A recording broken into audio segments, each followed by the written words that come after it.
नमस्कार। आप तक न्यूज में आप सभी दर्शकों का हार्दिक स्वागत। सबसे पहले देखते हैं आज की ताजा खबरें। जाजू चौक से हटाने पर भड़के फल और सब्जी विक्रेता, आंदोलन करने की दी चेतावनी। यवतमाल जिले में कुष्ठ रोगियों की संख्या में 7 वर्ष में 2.5 गुना इजाफा, बच्चों की भी संख्या हुई दुगनी।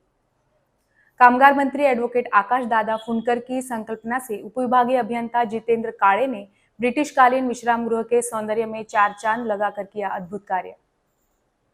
2 बाइक में टक्कर, एक जख्मी, लोहे के 8 खंभे हुए चोरी और वनी थाने के सामने से दुपहिया चोरी। अब देखते हैं समाचार विस्तार से। यवतमाल शहर के जाजू चौक परिसर में रास्ते के किनारे हाथगाड़ी पर सब्जी और फल बिक्री करने वालों ने नगर परिषद प्रशासन पर जबरन स्थानांतरण करने का आरोप लगाते हुए नगर परिषद की कार्यप्रणाली पर सवाल उठाए हैं। साथ ही जाजू चौक परिसर में दुकान न लगाने देने पर आंदोलन की चेतावनी बुधवार 29 जनवरी को संभाजी ब्रिगेड के जिलाध्यक्ष सूरज खोबरागड़े और वीर भगत सिंह फल सब्जी विक्रेता गोदनी मार्ग संगठन ने स्थानीय विश्राम भवन में आयोजित संवाददाता सम्मेलन में दी है। गत कुछ दिन पूर्व नगर परिषद प्रशासन और यातायात विभाग ने जाजू चौक की यातायात व्यवस्था सुधारने के चलते जाजू चौक परिसर में रास्ते के किनारे हाथगाड़ी और नीचे बैठकर सब्जी और फल बेचने वालों को वहां से हटाकर शहर के आठोड़ी बाजार परिसर में जगह दी थी, लेकिन वहां गंदगी होने से और मांस बिक्री की दुकानों के कारण वहां उनकी बिक्री नहीं हो रही है, जिससे 200 से 250 सब्जी और फल विक्रेताओं पर भूखमरी की नौबत आ गई है, जिससे बुधवार को उक्त संगठन ने जिलाधिकारी, एसपी और नगर परिषद के सीईओ को ज्ञापन देकर उन्हें दोबारा जाजू चौक में फल और सब्जी बेचने की अपील की गई है। 2 दिनों में इस पर कोई फैसला नहीं लेने पर आक्रामक आंदोलन की चेतावनी दी गई। यवतमाल जिले में गत 7 वर्षों में कुष्ठ रोगियों की संख्या 2.5 गुना हो गई है। इसमें बच्चे भी अछूते नहीं रहे हैं, उनकी संख्या भी डबल हो गई है। 2016-17 में नए कुष्ठ रोगियों की संख्या 143 थी, जो बढ़कर 2023-24 में 375 हो गई है। उसी प्रकार बच्चों की संख्या 5 थी, जो बढ़कर 10 हो चुकी है। इसलिए 2027 तक इस बीमारी का निर्मूलन करने का लक्ष्य सरकार ने उठाया है। उसी के चलते जिले में 31 जनवरी से 14 फरवरी ऐसे 15 दिन तक नए मरीज ढूंढने की मुहिम चलाई गई है। इन दिनों में 2676 शोध दल ने 5352 कर्मी और 535 पथक पर्यवेक्षक की टीम यह 6,12,895 घरों को भेंट देंगी। जिले की जनसंख्या 26,34,416 है, जिसमें शहर में 3,14 लाख और देहात में 2.32 लाख लोगों का समावेश है। घर घर पहुंचने वाली कर्मियों की टीम को सहयोग करें, क्योंकि मात्र एक गोली से इस बीमारी के 99% कीटाणु मर जाते हैं। यही नहीं, दूसरे लोगों को इनके संसर्ग में आने से यह बीमारी नहीं होती। ऐसी जानकारी बुधवार की दोपहर धामनगांव रोड के एक होटल में कुष्ठ रोग जन जागृति के संवाददाता सम्मेलन में सहायक संचालक डॉक्टर मेघराज पुराण ने दी है। इस समय जिला सूचना अधिकारी Mangesh Warkad, international leprosy union Pune के कार्यकारी संचालक शरद भोसले तथा यवतमाल कार्यालय के शंकर खंडाले आदि उपस्थित थे।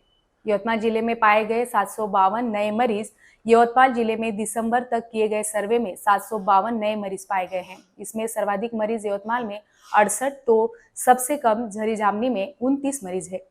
अन्य तहसीलों में मरीजों की संख्या इस प्रकार है: आरडी 55, बाबुलगांव 37, दारवा 37, दिग्रस 41, घाटंजी 97, कलम 38, केलापुर 60, महागांव 52, मारेगांव 30, नेर 38, पुसद 63, रालेगांव 40, उमरखेड़ 56 और वनी में 52 मरीज पाए गए हैं। इनमें बच्चों की संख्या बाबुलगांव, दारवा, कलम, केलापुर, महागांव और पुसद में 3-3 तो दिग्रस, घाटंजी, नेर, रालेगांव में 1-1, यवतमाल और मारेगांव में 2-2 है।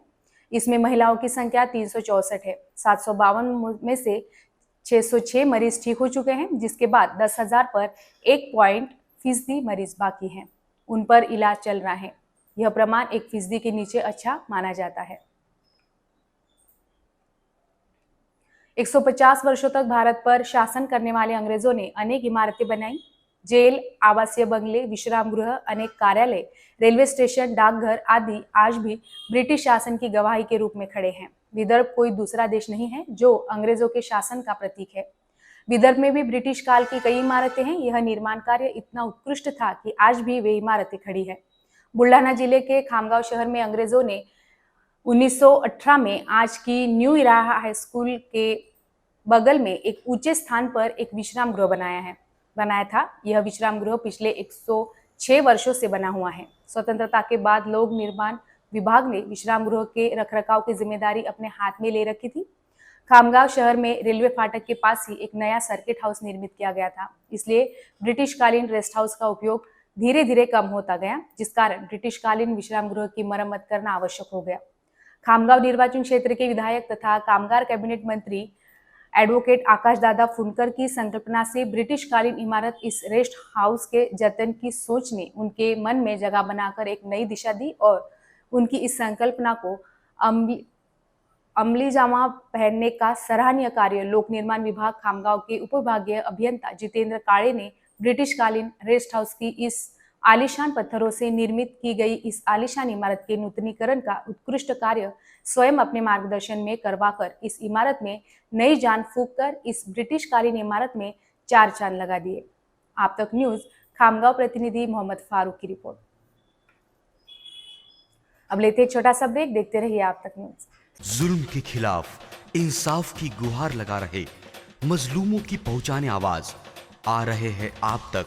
शहर की हर हरकत पर नजर है। अगर भ्रष्टाचार को उजागर करने की आप में हिम्मत है तो आ रहे हैं आप तक। हॉस्पिटल, गांव हो या जंगल, स्कूल हो या कॉलेज, या फिर हो पुलिस स्टेशन, तहसील हो या कलेक्टर ऑफिस, और फिर क्यों ना हो नगर परिषद, सभी की है आज की आवाज। मुझे इंसाफ चाहिए। तो आ रहे हैं हम आप तक न्यूज यवतमाल, बोरुंदिया कॉम्प्लेक्स, विवेकानंद विद्यालय के पास यवतमाल।